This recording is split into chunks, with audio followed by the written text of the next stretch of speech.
troisième essai nucléaire pour la Corée du Nord. Il s'agit cette fois d'une bombe miniature d'une puissance bien supérieure aux deux précédents. Un essai interprété comme un acte de défiance par la communauté internationale. Le Conseil de sécurité de l'ONU entame des consultations d'urgence à huis clos pour répondre à Pyongyang.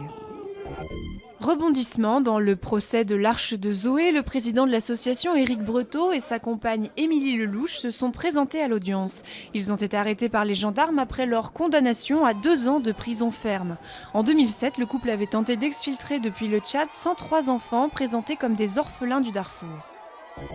Sanofi, PSA ou ArcelorMittal, des centaines de salariés d'entreprises visés par des plans sociaux manifestent devant le siège de Goodyear. Journée sociale très chargée, puisque pendant ce temps-là, d'ultimes négociations sont en cours chez Renault et PSA, et plus d'un instituteur sur 3 est en grève pour réclamer le report de la réforme sur les rythmes scolaires.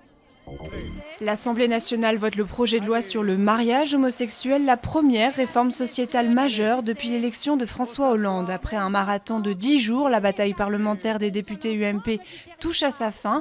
Le combat reprendra à partir du 2 avril, date à laquelle le texte sera examiné au Sénat.